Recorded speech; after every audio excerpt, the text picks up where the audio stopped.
Okay, so we've finally got to Tulum. I'm going to give you a quick tour, and here we go.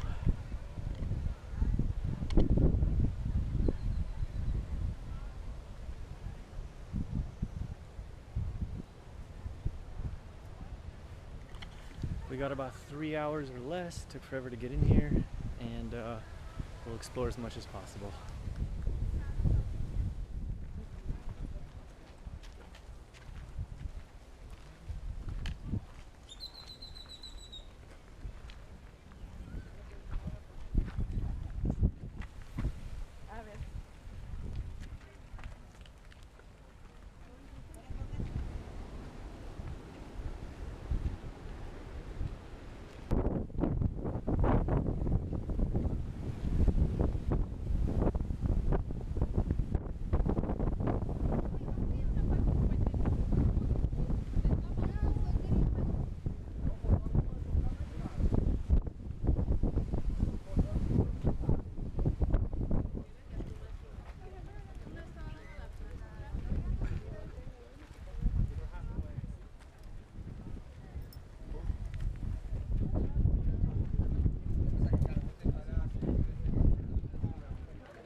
Hello everybody, this is Igor Tichelniko checking in with you via Megalith Research and Igor Travels the World.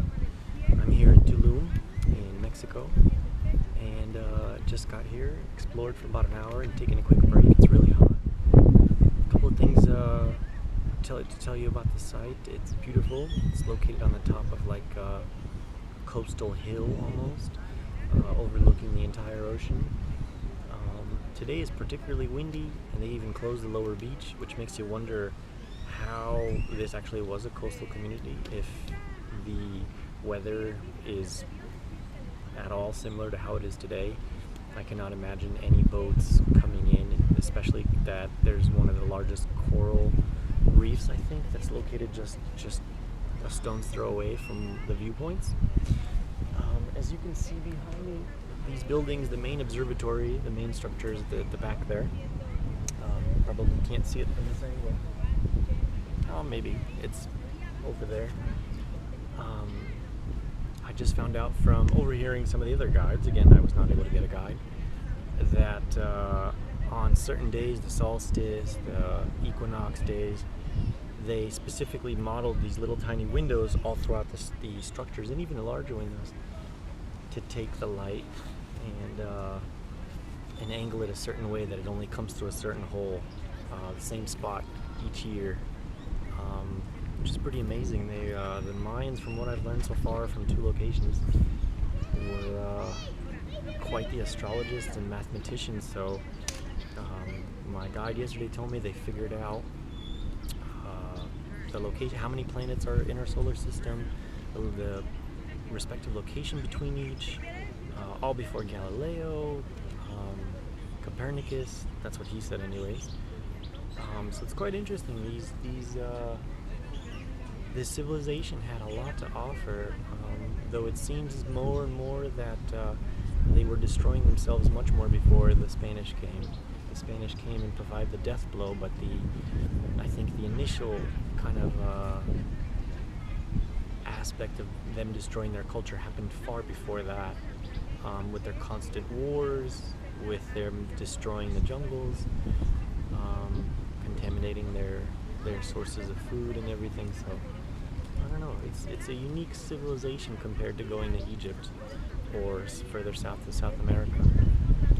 One interesting note that I just overheard from another tour guide was the similarities between their god, the Mayan god, and Quetzalcoatl,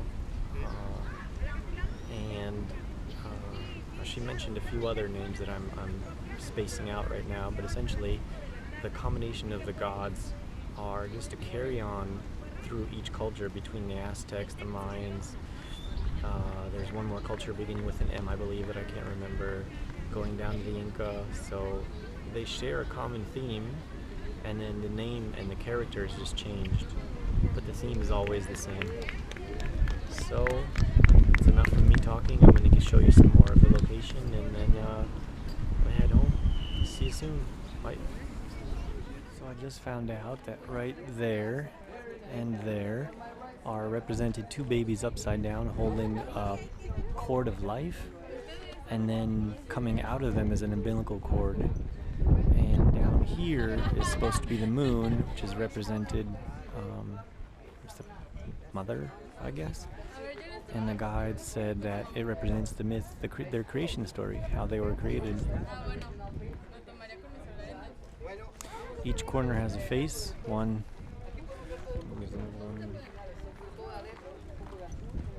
over there, and two more on the other side.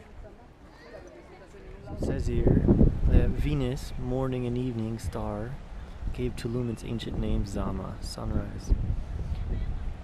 The builders intentionally oriented the structures to register solar phenomenon, such as solstices and equinoxes, important events for initiating agricultural activities. At sunrise, following the longest night of the year, sunlight streams straight through an opening at the top of the temple of the descending god.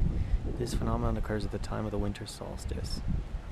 An equinox occurs at the precise moment where at the beginning of spring or fall, where the sun crosses the celestial equator at night, and night and day are exactly the same length. At the summer solstice, about 21st of June, it occurs the longest day of the year.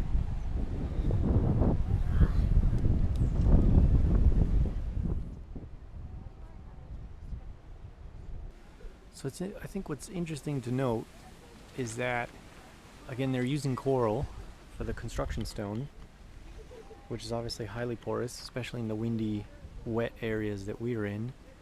I believe that a lot of this has been refilled in by archaeologists. You can tell that looks like modern day cement, and the color even looks different. They did a good job of reconstructing these zones and areas. Unfortunately, there is a culprit of some of the destruction right there. These iguanas. As you can see, they dig holes and they destroy the structure, the integrity of it. Hey everybody, so I'm just checking in with you from Tulum. I'm quite tired. It was a long day. Just came from Cancun, and I'm now at the center of the archaeological zone with the best view. I think you can see the main temple behind me.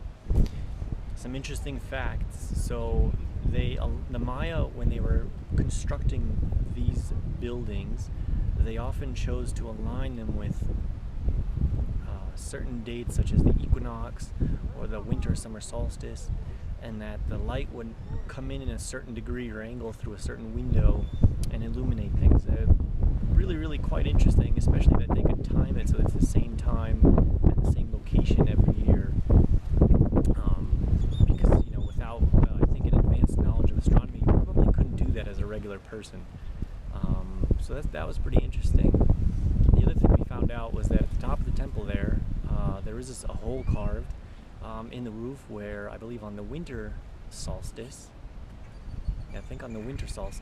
the sunlight comes directly down through the hole and into the center of the temple and illuminates a certain portion of it, which is pretty rad. It's pretty cool.